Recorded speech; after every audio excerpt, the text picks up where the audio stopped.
This is Alan, making another video for BluefirePoker. This is video 5 and my final video in my review of BluefirePoker members Eric's play. I have about another 16 minutes, 15 minutes of video left. I'm sure I could do one more video out of this. I believe this is where I stopped on the last video. It's been a day or two. I believe I covered this ace-jack hand, so I'm going to start with the queen-10 hand here on the button. Alright, table 2, queen-10, standard open.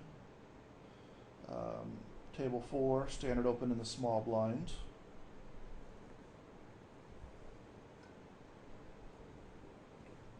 Table 2, I think this is a very standard c-bet spot. This board texture is not great, but we've got tons of backdoors, 2 overs. We can definitely get some ace-high and king-highs to fold. And so I think a bet here is very, very mandatory.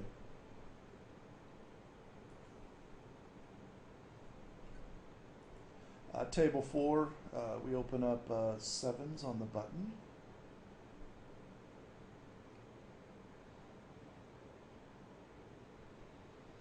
Okay, so table number 4, we've got sevens.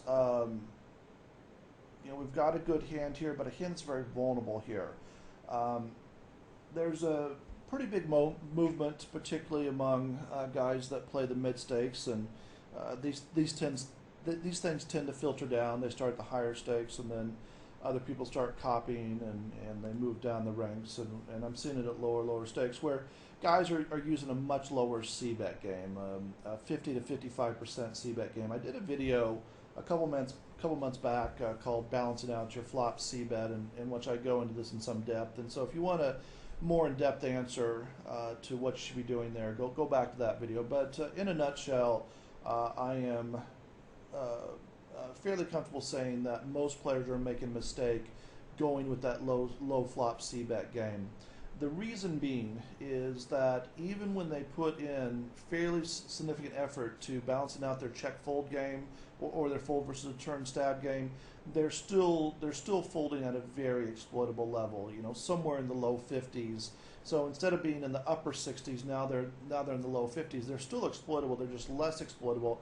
And the bottom line is, most players aren't good enough to check their value hands and make the same amount of money checking with them as they do with betting to them. My large database analysis has just shown that again and again and again. Now, is it possible? Absolutely. I've seen when reviewing some of the very best players in the game, they are able to do that. But the 90% of good regs that don't fall into that very good category, their value checks tend to make significantly less money, somewhere in the half big blind to 1 big blind per hand a difference between them betting and checking for value. And that's, while that is going to have some benefit to protecting their error checking ranges and allow them to see more turn cards, it doesn't do enough to make up for the difference. Now, we can't just have an incredibly simplistic c-betting for value only, and our checking range is all air. I mean, my c-bet plan is actually pretty complex and is very opponent dependent, and you need to go to that video to get the full picture. But the bottom line is when you, first off, if you're in position and you need to bet to take down the pot in order to win the pot, you should be betting, and that's in reference to this queen-10 hand. In order to win this pot, we really need to be betting here. I mean, it's possible that we could take a delayed a c-bet bluff, but typically just a flop c-bet is going to be the best play here. When you're in position and you c-bet, you typically get 45 to 47% folds. That's betting 2/3 pot. That's going to be a profitable bluff, and it's best to take advantage of this. Now, table 4, which kind of sparked this my tangent on c-betting, is a second category of hands, value hands that are very vulnerable. Now, the reason the sevens are vulnerable is because we have all the overcards, and 8 or over potentially connects with this player's range. And so if we check here, we're going to be giving away between 3 and 6 outs worth of equity to this player for the most part. It's possibly as 2 cards lower than pocket sevens, but it's doubtful. If this board also contained a flush draw, we'd be giving away even more equity by checking here. And so when your hands are vulnerable, particularly when you're in position, I think much better just to go ahead and bet here rather than check. I typically try to balance up my check range. Like, let's say I had a hand like King 5 here. Now that would be a definite check, and that's the type of hands I'm looking to use to balance out my checking range. Hands that aren't good for 3 streets of value, but they're also not very vulnerable to many turn cards.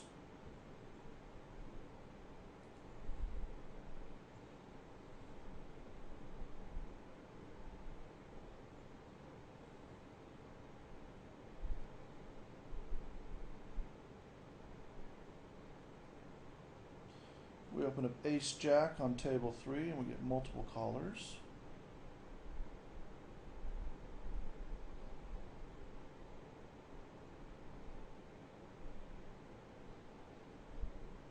I gotta remember this hand. I may be double covering some hands here.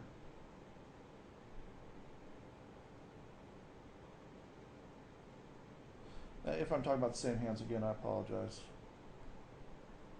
It's been a day or two since I did the other videos.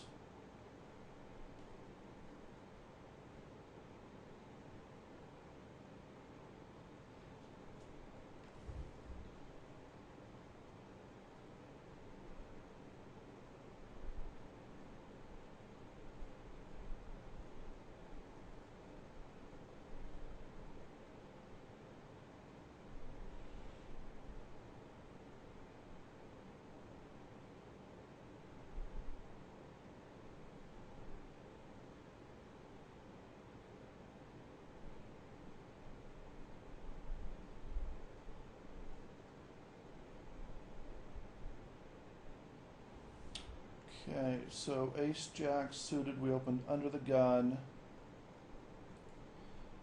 The player in the cutoff called us. Now, typically if I'm out of position, I need multiple backdoors in order to see bet bluff. If there was a heart in this mix, I think a c-bet would be fine. I have 2 overs plus the backdoor hearts. I don't have backdoor hearts. All I've got is 2 overs. In addition, this player's not shown a tendency to fold versus the flop c-bet. So out of position, I think I just have to check here. Now, would I take a check call line with Ace Jack suited? Yes, I would. I would look at the stab. And this is why I like having a stab stat here. This tells me how much they stab. 56% is decent, not quite as high as I would like it to be, but I actually think a check call here would be okay. If it was over 60%, I would definitely check call here. When guys start getting above 60% with their flop stab, they're doing a lot of auto stabbing here. Now, the other consideration though, and maybe I need to backtrack a little bit, the other consideration here is what is his cold calling range. Now his spread is 4 points. By spread, I mean the difference between VPIP and PFR, which gives us a rough estimate of how much he's cold calling. A 4-point spread is, for today's games, is on the tight side. 3 points used to be tight. Now I usually define 4 points as also tight. Yeah, actually taking that into consideration, his cold call range here is probably Ace Queen, pocket pairs, Ace Jack suited. Maybe Ace 10 suited, Ace Jack off, maybe. But yeah, there's not a lot of weaker hands here that we could check call against. Actually, I'm going to take back what I said. Now, if we were opening in the cutoff and this player was on the button, I think a check call would be fine here because there's a lot of worse Broadway hands that he can have here. If we had Ace Queen here in this particular spot, I think a check call would be okay here, given his moderately high stabbing frequency. But given his starting range here, I really think the vast majority of his stabs here are going to be protection type stabs, pocket sevens, stuff like that. and we really don't want to be checking call because there's just the only thing we can check call against is maybe a king queen, and I'm sure he maybe has an occasional lighter hand than that, but it's not a big portion of his range at all. So yeah, I'd actually be just check folding here. Yeah, I don't like the C bet here. I don't know what we're going to fold out here. Um, if a player is sticky, which this player appears to be, I don't think we can take out ace queen. I don't think he expects, nor do I expect this player to fold any pocket pair. And so, I mean, so we can get other ace jacks to fold, maybe ace 10 to fold, and this is assuming they don't have a spade. Yeah, I think on top of this player just not folding a lot, I just think that he just doesn't have enough air hands for us to even expect this to be successful at a reasonable frequency. Watch him fold and may be wrong, but let's see what happens.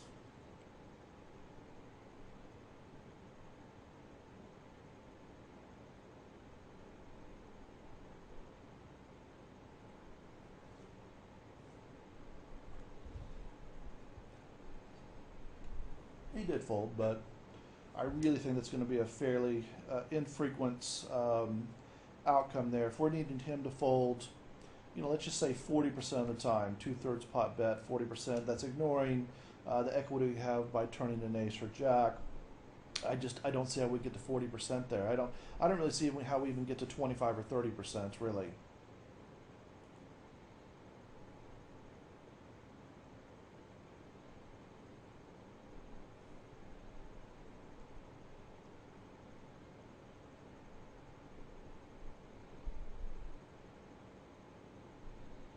Table 2, we definitely should be completing here in the big blind.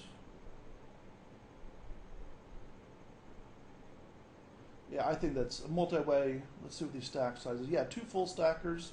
I would definitely be calling 5-4 suited in the big blind. Not in the small blind, but definitely would in the big blind.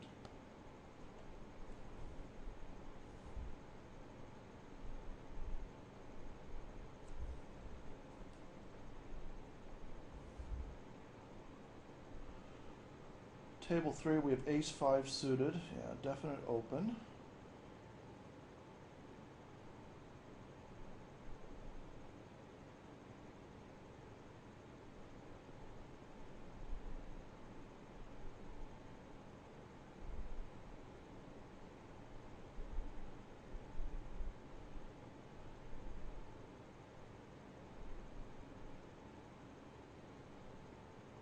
And yeah, he's a little quick to fold there. Look at this player's. Okay, yeah. If you looked at the 3-bet, then I definitely would fold. He just folded so quickly there. I wonder if he just kind of auto folded that, because that's a.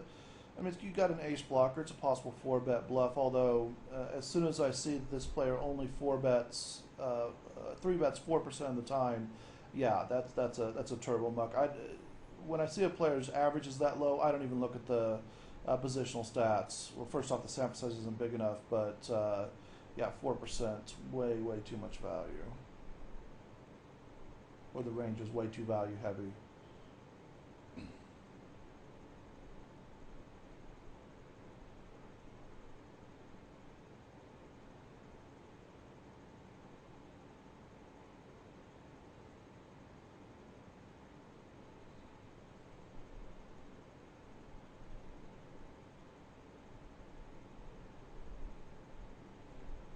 Yeah, you don't want to pre-fold 10-8 off. That's a perfectly acceptable steal hand.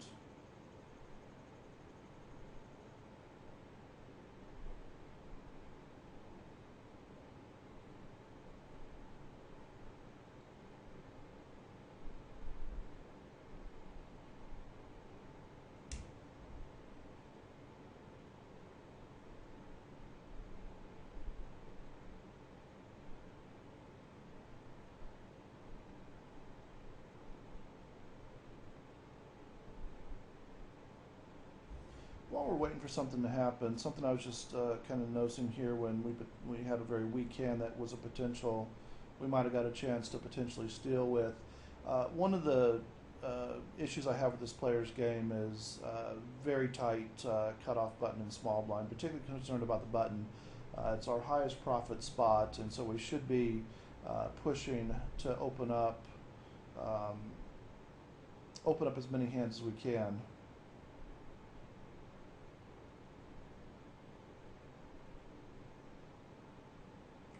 Hang on just a second.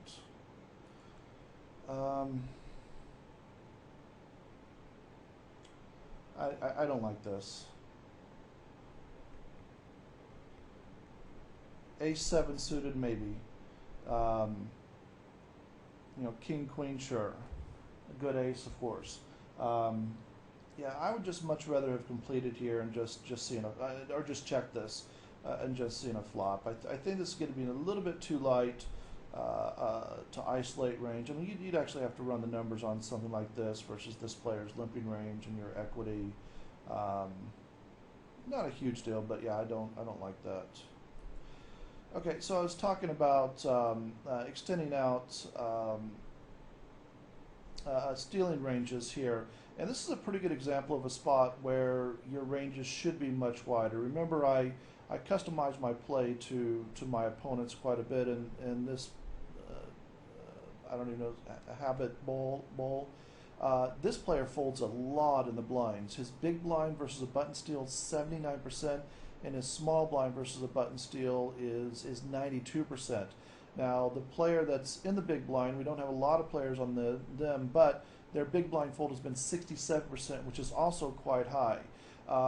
And this is, of all four tables here, this is a table that my three betting range, I'm sorry, my button stealing range would be much wider than these other tables, and that's how you get, at least that's how I get my button steal up to 55, 57%, is when I encounter this combination of small blind and big blind. I'm certainly going to steal with everything suited, everything offsuit and playable. I would be borderline okay with just opening up nearly everything, but I don't have quite as big of a sample as I would like for the big blind. Assuming I'm the button, this player will be the big blind.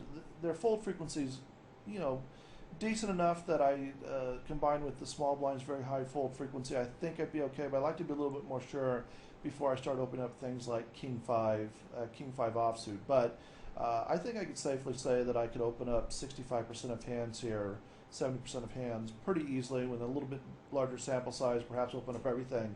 And that's how I get my button stealing open, because when you have a situation where your big blind is not a very high folder, or the small blind or the big blind is a recreational player and playing lots of hands there, I really don't think you can get much wider than 45%.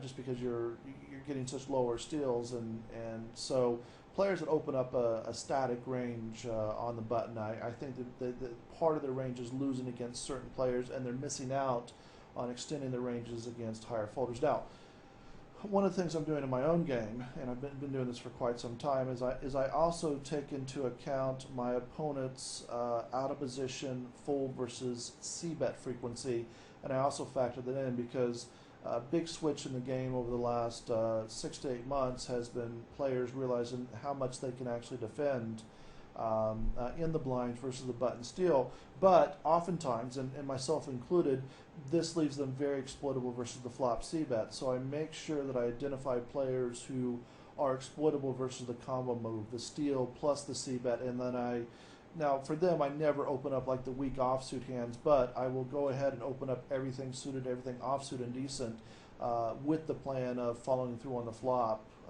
following through on a lot of flops, and that's a very effective play against my style, because I do defend a lot in the blinds, but I check fold a lot on the flop. But it makes money for me because not enough players are taking advantage of me being unbalanced in that spot, and so I try to take advantage of that.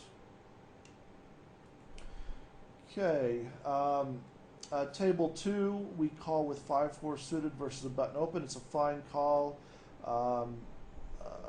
We have to decide between a donk and a check raise here. We definitely have to be doing something here. We don't have any information on our opponent. Um, well, they do. Well, what do we have? 60 hands or 80 hands? I think it's 80. Oh no, I'm looking at the wrong player. No. Oh no, I'm looking at the right player. Sorry. Um, but we just don't have any c-bet information on this player. We don't know what they're going to be doing. Um, if I'm in a situation where I don't have a lot of information, I just prefer to go. I prefer to go with the donk here. My large database analysis shows me that with hands of this type of value, backdoor type hands, draw type hands, weak draw type hands, that donking tends to have a little bit better win rate than a check raise. And my larger database analysis, most of it, those players were making decisions with a much larger sample size than this. So I assumed that they were probably check raising guys that were more prone to folding versus check raises, donking guys that line is better. And when I'm in a situation where I have no information about the player, that definitely makes me lean towards the play that I know generally has the best results. Plus, I just don't like playing bloated pots unless I know, have a pretty good idea of what my opponents are going to do in that spot. For all those reasons. Oh, hang on! I just realized I wasn't watching the play, and I just realized the amount of money in there. We must have 3-bet. Hang on, let me back up.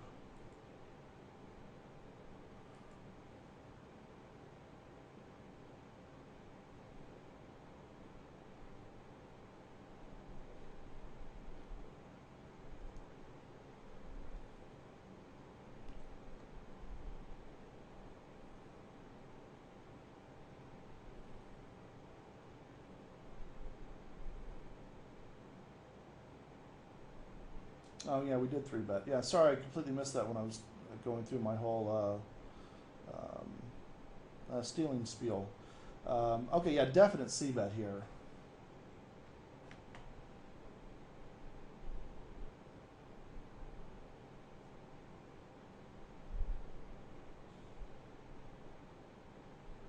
Yeah, this is a tough spot when somebody does this to you.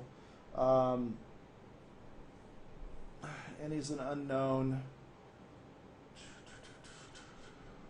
I mean, generally speaking, guys are not going to be doing this as a bluff that often. Although I get a little bit suspicious with a little bit smaller raising size, but just based up on my general knowledge of guys bluffing frequencies in spots like this, I think it's a mistake to assume it's a bluff. And even though we got a decent amount of equity here, I think jamming it in is going to be bad. He's made it small here, so what I prefer to do is I just prefer to call. I'll continue on the turn if I can pick up a pair or a spade draw. If all I've got on the turn is my straight draw, then I'm just going to check and give up.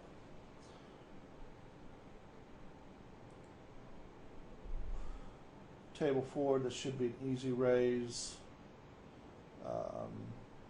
Obviously table 1, 2. Now he goes ahead and decides to jam it in.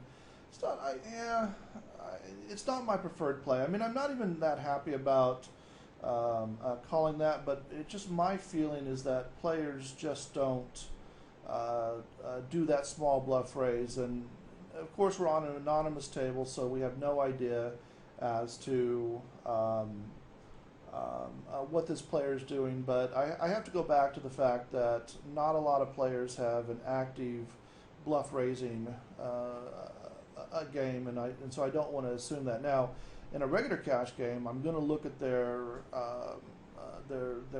flop raising in 3-bet pot frequency using my range graphs, my note caddy range graphs. I'll be able to see their known raising ranges, which is not super effective, but it can at least tell you if they've been caught bluffing before. And mainly though, I go off percents, and if they're down around 10%, which most players are, I'm going to give them credit for a hand. If they're up around 15 or 20%, which a few players are, then I'm going to assume that they have enough bluffing frequency with their raises that I can go ahead and re-raise. But yeah, generally I'm going to give players credit, and it may even be a mistake there, the alternative line of calling there.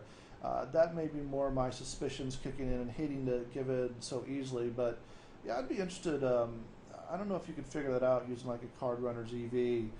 Given his small bet size, and it's only because we have the backdoor flush, and there's just so many cards on the turn that will either give us the best hand or give us a really big monster draw, that I can justify the call. I would never call there with just a naked straight draw, but that may even be a little bit of a mistake, and maybe a fold there is better in an unknown situation. All right. Oh, and table four, multi-way squeezing. Well, first off, I think 3x is just too small, even heads up. I think we're leaving money on the table because these guys will call a 4x isolation, but we have a multi-way pot. You should be at definitely 4x. I actually probably be 4.5x given that's multi-way here. Table one, we squeeze with the kings. Got two callers. Both the callers are weak players. We are planning to get our stack in here. And I would be... One thing, when I'm playing against recreational players, I do tend to up my bet size in a little bit in spots like this. Now I'm always careful about round numbers. I wouldn't go above 10, but I would go 975 here. I want to get these guys committed because I tend to think that recreational players, their gameplay is pretty static, and whether I make it 825 or I make it 975, their ranges are going to be the same here, and I want them to get committed to this pot early and not be able to find a fold on later streets. So I'll always be upping my sizes. As it is, they must have not had any piece of it because they fold. Table four, we get the flop that we want, and we get a player leading into us. I would also just call there. And we have no choice but to play for stacks here.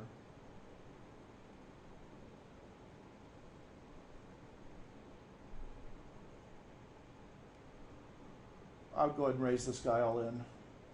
I would raise him in because of spades. Oh, I'm sorry. We had a third player left.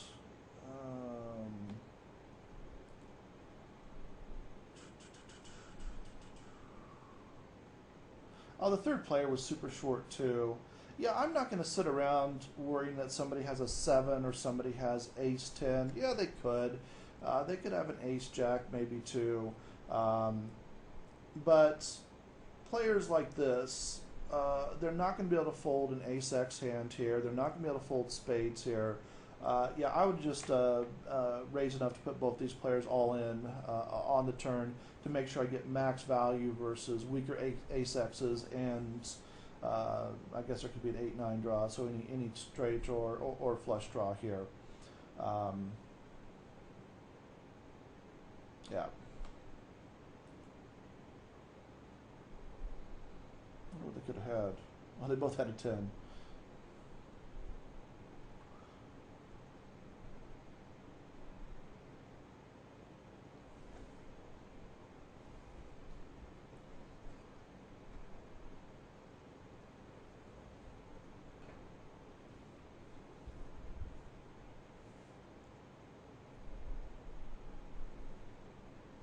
Table one, we're going to call with 7s, I'm sure.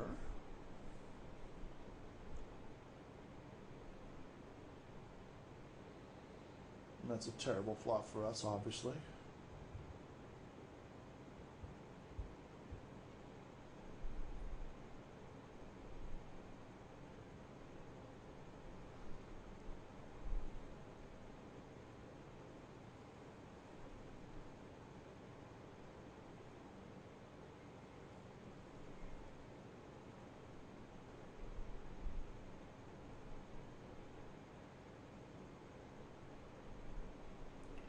Table 3, 2, standard open. And this table 3 is still a spot where I would be, because I think when I was talking about this earlier, these two players in the blinds, I don't think anybody was in this 4 seat. But this player, we don't have any information on his blind play yet, but we can see that what information we do have, his VPIP and PFR are quite tight, only a 3-point gap there. And so generally a player, if these numbers are true, he will end up folding quite a bit, big blind, small blind versus a button steal. And until we see some numbers telling us differently, we're going to assume that this player is folding quite a bit, and he's really the less important player. Players' fold ranges in the small blind are fairly static. I mean, this guy's folding 92%, which is much higher than average, but most players are going to be folding 85% or more. We're more concerned with big blind anyway, and obviously this big blind play is super ideal. So, yeah, with this combination, I'd be really confident just stealing with 100% of my range. Unlike this two-player combination where the big blind was a little bit lower and the sample size was just a little bit smaller, making me not as confident to really open up my game wide. So we call a 3-bet. Now, I'm a big fan of calling pocket pairs in position, and this player to me is absolutely ideal. He has a very tight, is very low 3-bet frequency, meaning that his ranges are very likely value heavy, meaning that if I hit a 2, I'm going to get paid for my set more versus this guy than I would versus a lot of guys. So any player the lower their 3-bet, the more I like calling pocket pairs because the more I'm going to get paid. But I'm still going to defend most of my pocket pairs in position against most players. But this, I think, is the most profitable player type.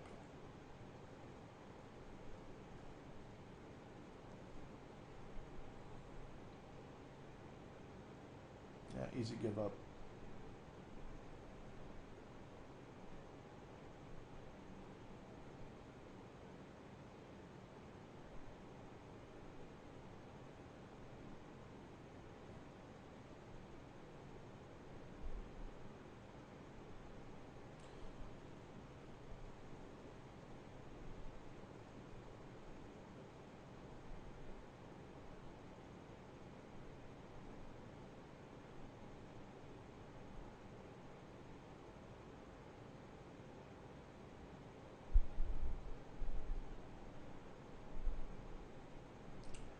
Actually, table 1, I would have completed that Jack-9 offsuit in the small blind. I mean, I'd much rather have suited cards, but I think it's going to be fine. I've talked about this in previous videos. I don't think most players don't complete enough, as much as they should in the small blind, because they're just worried about the big blind squeezing them off the hand. But most big blinds are not aggressive enough to steal away your profitability there.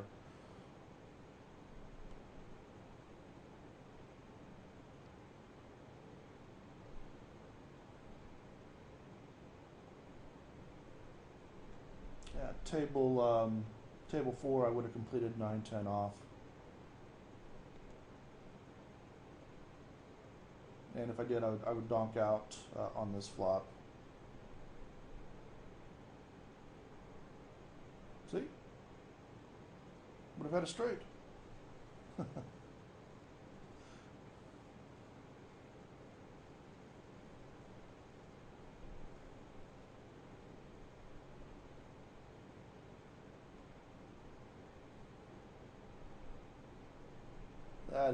That's in my opinion, that's too light of a cold call. Although this player does have pretty good results facing an open. The only way you can justify a Queen-8 suited call there, in my opinion, is see some clear exploitability in your opponent's play, and there is some there. He has a decent check fold frequency, has a decent flop C-bet, low turn C-bet. He doesn't have a fold versus raise. His fold versus raise is low, so there's not a chance there. But also, I'm just not using hands like Queen-8 suited to do lighter floats. I'm thinking about like suited aces, suited connectors, suited one-gappers, way before I'm getting down into things like King-X and Queen-8 suited. I'd imagine his reasoning here is probably the button player being very weak and expecting him to call a lot. That's a reasonable um, it's reasonable to call additional hands because of that, but I don't think we get to queen eight suited, particularly when this player is so shallow. And I'm not really overly worried about him jamming in here a lot, although I think he has been doing more jamming in with his stack. I seem to require. I think I recall one or two instances of that fairly recently. So that would be a consideration, but mostly he's just too shallow really to justify many additional hands, and even if he was deep, I'd still have trouble stretching myself out to queen eight suited, although it's given our original opener's exploitability, it's not terrible, but I have trouble believing it's profitable. Yeah, king nine off's always an open.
And not a lot going on at this point.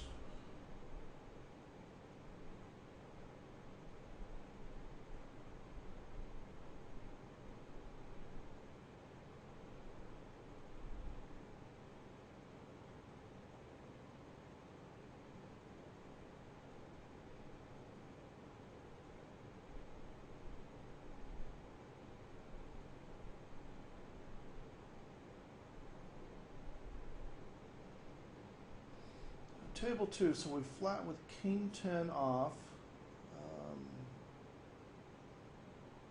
against a short stack. I mean, king 10 suited would obviously be okay, especially with a little bit smaller opening size. I'm not sure king 10 off will work. It certainly works with that flop and turn.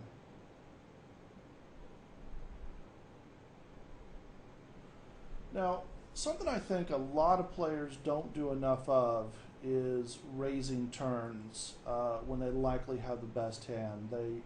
They want to flat, keep their opponents in there and bluffing, but I think they largely overestimate how much their opponents are willing to follow through with river hands that would not have given action on the turn. So given this guy's stack size, let's say he's got ace, king, aces, king, queen, something along those lines that would for sure be firing on the river. I also think that he's going to stack off here. Now, what about hands like, let's say, queen, jack, that's now turned open in straight draw? Is he going to follow through on the river if he misses?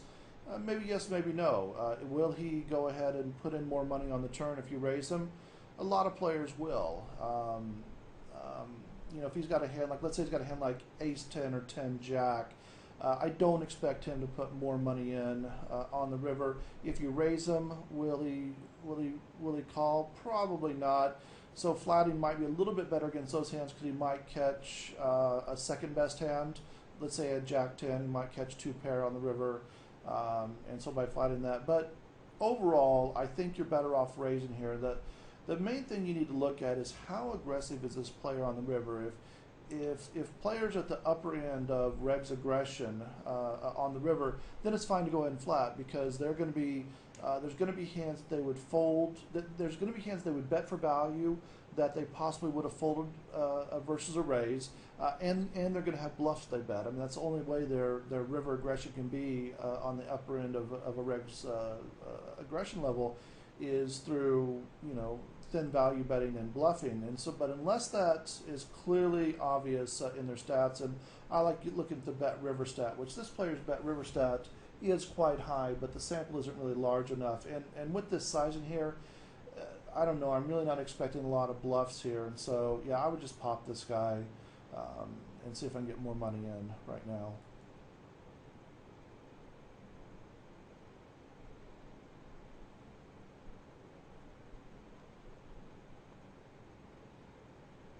Yeah, I'd probably go a little bit larger than 2x. I was thinking something like 550.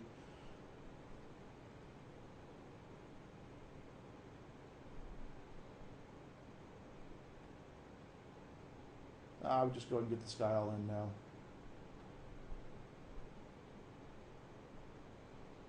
When a guy 3-bets the turn, I think he's pretty much locked in the hand. My thinking is if this guy's got some sort of draw, he's not going to fold it. Whereas he might go ahead and give up on the river. Very curious about what he has. Yeah, top pair, second kicker.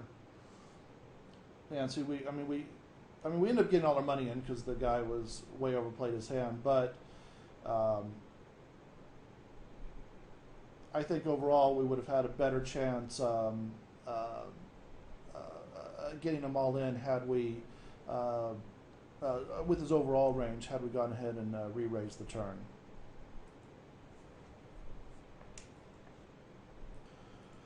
So that video ended a little bit, replay video ended a little bit quicker than I expected. I still have a couple minutes left, but yeah, close enough. So, you know, after doing all this review, you know, the big issues that we saw pre-flop was more stealing, cutoff button, and small blind. Talked quite a bit about that. My advice to this player is going to be, you know, pay attention to your opponent's stats, and then make sure you're fully exploiting guys that don't defend a lot. As far as value extraction post flop, we know it's not a calling issue because this guy's Eric's facing a turn bet, facing a river bet, looks very good, and so it's got to be something to do with his betting. You know, the other piece of advice would be, you know, be relentless for value. Don't give your opponents a lot of credit for continuing bluffs or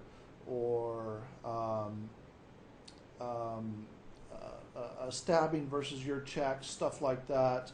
You know, be fairly aggressive with value.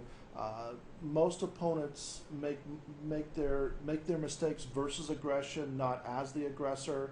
And so when, you know, if he's the type to you know, check turns or check rivers in order to induce, that's usually going to be a little bit of a money drain. And that's about the only thing I could really notice. I mean, largely this guy's play was quite good. The filters all indicate his play is pretty strong. So, yeah, just a couple little areas, and I'd work on, and he should be able to improve his play. All right, guys, that's about it. Hope you enjoyed this series. If you have any questions, critiques, or comments, put them in the comment section. I'll address them there. All right, guys, take care. Good luck out there.